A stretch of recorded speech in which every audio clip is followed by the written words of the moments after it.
Magandang umaga po ulit, Luzon, Visayas, Mindanao, kung saan kayong panig ng mundo po. Nagbabalik tayo rito sa ating YouTube channel po, Samuel Soriano TV 29 po, at doon sa nanonood ng aking FB page, maraming din salamat po sa lahat.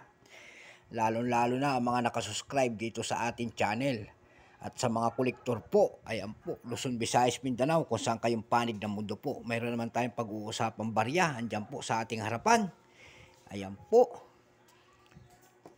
Kung gusto nyo po ang mga bidyong ganito, yung hindi pa nakapag-subscribe dito sa ating channel, pakipindot naman ang subscribe button po para ma-update po kayo sa aking mga ginagawang latest pa na aking mga video po about coins po. Ayan po, rare coins, common coins, sari-sari ng coins po ang ating tinatalakay dito sa aking YouTube channel. Ayan po, keep safe po sa lahat at magandang umaga po. Ito po ang ating pag-uusapan. Pera ng Pilipinas po, yung ASEAN, 1 peso ASEAN ng Pilipinas. Year 2017. Ayan po ang ating pera ngayon. Ayan, 1 peso po. Bago tayo magsimula po sa ating talakayan, kilalanin muna natin ang pagkakakilanlan nito. Ayan po, issue, Philippines po, period, Republic, 1946, up to date po. Ayan. Types, circulating commemorative coins. Ayan, years, 2017. Ayan po, value, 1 peso, currency, piso, 1967, up to date po. Composition po, nickel plated steel. Ayan po. Tignan nga natin kung namamagnet, mga kapatid. Ayan, magnetic nga. Magnet nga, namamagnet nga. Ayan po, namamagnet po. Mayroon tong bigat na 5.35 grams. May haba po namang 24 mm, may kapal pong 2 mm po. Siyempre, ang kanyang shape, round. Ayan po. Orientation, middle alignment po, number N-107721 po. Reference number KM-301. Scientific name po nito ay ASEAN Chairmanship. Ayan po, napakagandang pangalan. ASEAN Chairmanship. Ayan po. At dito sa aking pagsasaliksik po sa coins na atin dito sa Pilipinas po ay 2017 po ito. Ayan.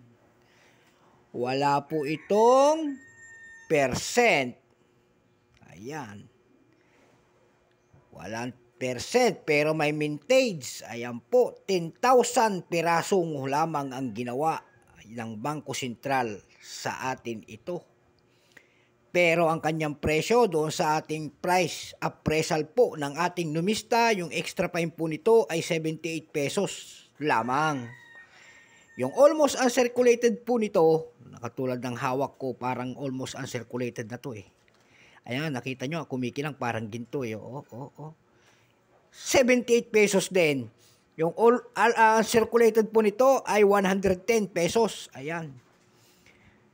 Tignan natin, in-update natin ang price nito. Kasi marami tayong na ano-anong lumalabas. Napakamahal daw. Ayan po. Kaya ayan, binlog ko na. Numista.com po. Pumunta po ako doon para makita talaga kung talagang mahal.